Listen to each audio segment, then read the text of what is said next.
Bonjour et bienvenue pour ce nouveau décryptage. Aujourd'hui, on s'attaque à un sujet fascinant mais honnêtement complètement caricaturé par le grand public. On va parler du syndrome de Gilles de la Tourette, le fameux SGT. L'idée ici, c'est de tout reprendre à zéro. Oubliez tout ce que l'on croit savoir. On va s'appuyer sur la vraie science pour déconstruire une par une ces fameuses idées reçues.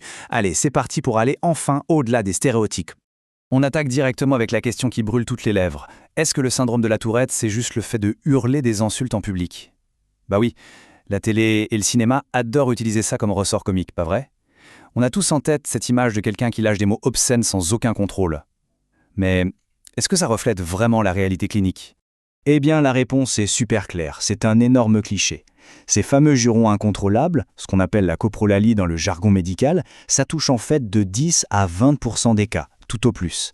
L'Institut du cerveau va même plus loin et parle de moins de 10%, vous vous rendez compte? Ça veut dire que l'immense majorité des personnes avec ce syndrome ne crieront littéralement jamais la moindre insulte de façon involontaire. C'est fou comme un mythe peut avoir la vie dure, non?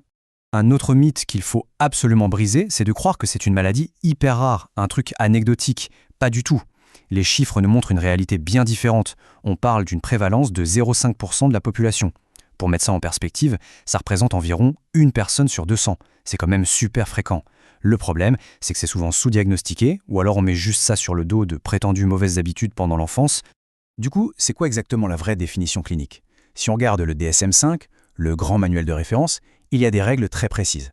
Pour poser ce diagnostic, il faut observer plusieurs tics moteurs, comme cligner des yeux ou hausser les épaules, associés à au moins un tic vocal, comme se racler la gorge ou faire de petits bruits.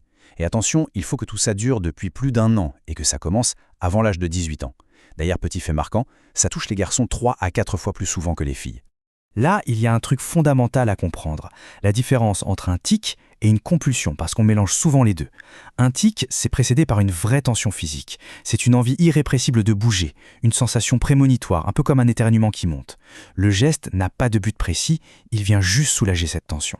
Par contre, une compulsion, comme on voit dans les TOC, c'est un comportement qu'on fait exprès pour calmer une angoisse ou empêcher un truc terrible d'arriver. La mécanique interne n'a absolument rien à voir. En parlant de mécanique, que se passe-t-il vraiment sous le capot, dans notre cerveau? Eh bien, tout tourne principalement autour d'un système que l'on connaît tous de nom, la dopamine. C'est le neurotransmetteur qui contrôle nos mouvements. Et dans le syndrome de la Tourette, ce système dopaminergique est en surchauffe, il est hyperactif. Il y a aussi un dysfonctionnement dans les câblages, ces réseaux qui relient le cortex cérébral, notre centre de commande, aux noyaux gris centraux, situés plus en profondeur. C'est ce petit défaut d'inhibition qui laisse échapper ces mouvements et ces sons involontaires. C'est là que les recherches de l'Institut du cerveau deviennent captivantes. Ils ont découvert que ces tics fonctionnent un peu comme des actions apprises qui seraient devenues totalement automatiques. En gros, à cause de ce fameux bug neurologie dont on vient de parler, le cerveau transforme ses comportements répétitifs en mauvaises habitudes profondément enracinées. Et ça, c'est une avancée majeure. Parce que si le cerveau traite un tic comme une simple habitude automatique, ça ouvre des portes incroyables pour imaginer de nouvelles thérapies de reprogrammation. Pour vraiment comprendre ce que vivent ces personnes au quotidien, j'adore utiliser la métaphore de l'iceberg. C'est tellement parlant. La pointe de l'iceberg, ce qu'on voit à la surface, ce sont les tics. C'est bruyant, c'est visible. Mais en dessous, il y a une masse énorme, silencieuse. Et c'est souvent ça le plus lourd à porter. Cette partie invisible, ce sont toutes les comorbidités. Ce sont les autres conditions associées qui accompagnent les tics et qui causent une fatigue et une détresse souvent bien plus grandes. Accrochez-vous bien car les statistiques à ce sujet sont frappantes. 85%, oui 85% des personnes atteintes ont aussi ces fameuses comorbidités psychiatriques ou comportementales invisibles. On parle donc d'une affection neuropsychiatrique globale, très loin d'être un simple problème de mouvement.